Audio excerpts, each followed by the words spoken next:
இன்பம் எனும் வாழ்வியல் தர்ம நெறிகளை வள்ளுவனின் திருக்குறள் போதிக்கிறது. முப்பாலுக்கு அப்பால் உள்ள இறையடியை இலக்காக கொண்டு பிறப்பு சுழற்சியை கடக்க நினைப்பவர்களுக்கு வள்ளுவனின் குரலே வாழ்வியல் வேதமாக திகழ்கிறது. எழுத்துக்களுக்கு அகரம் முதன்மையாக உள்ளது போல் அழகு, அறிவு, செல்வம், புகழ், வலிமை, துறவு போன்ற குணங்களை கொண்ட முழுமுதற் இறைவன் உலகிற்கு முதன்மையாக திகழ்கிறான்.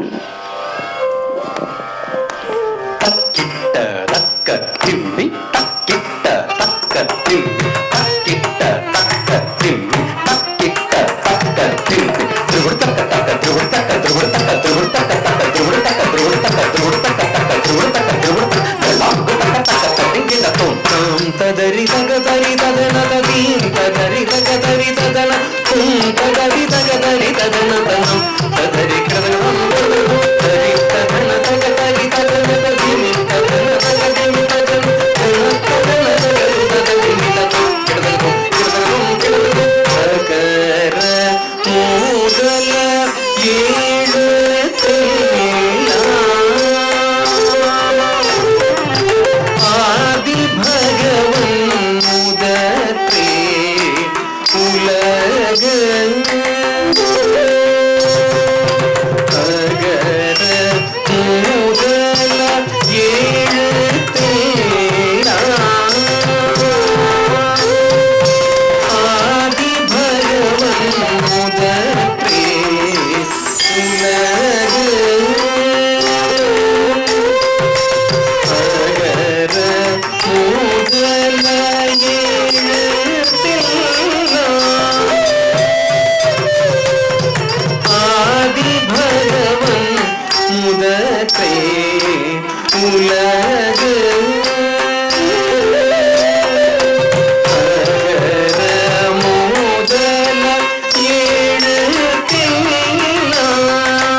வாமன அவதாரம் கொண்ட மகாவிஷ்ணு எவ்வாறு 3 அடிகளில் விண்ணுலகம், மண்ணுலகம் மற்றும் கீழுலகத்தையும் அளந்தானோ அதே போல் சோம்பல் இல்லாத மன்னன் 3 உலகத்தையும் ஆட்சி செய்வான்.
செயல்களான கேட்டல், பார்த்தல், தொடுதல், முகர்தல் மற்றும் சுவைத்தலை அடக்கி நற்செயல்கள் செய்பவர்களின் ஆற்றல் அகண்ட வானுலகின் மன்னனாகிய இந்திரனுக்கு சாட்சியாக இருக்கும்.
இறைவனின் திருப்பாதங்களில் அடைக்கலம் கொள்பவர்கள் மறுபுறத்து எனும் பெரும் சுழற்சியை கடந்து இறைவனடி எனும் மோட்ச நிலை அடைகிறார்கள்.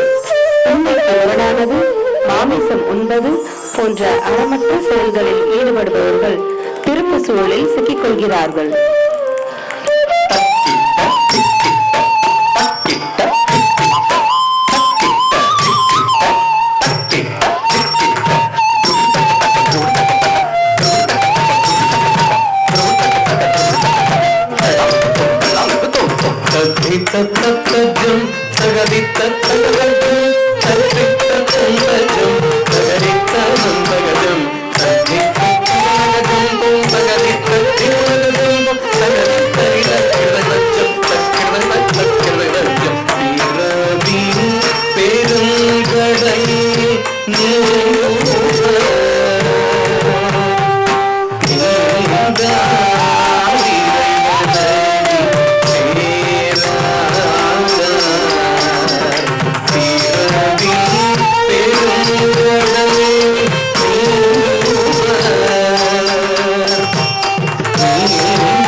வள்ளுவனின் அறிவு செல்வம் காலத்திற்கு அப்பாற்பட்டது. நேர்மையாக ஈட்டிய செல்வமும் ஒழுக்கமாக வாழ்ந்த இல்லறமும் ஒருவரை இறைவனின் நிரந்தரமான திருவடிகளுக்கு கூட்டிச் செல்லும். திருக்குறளை பின்பற்றியும் வள்ளுவனை போற்றியும் நல்வழி வாழ்வோம். தக்க திக்கு தத்திம் தக்க திக்கு தத்திம் தக்க திக்கு தத்திம் தக்க திக்கு தத்திம் துடுத்தக்க துடுத்தக்க துடுத்தக்க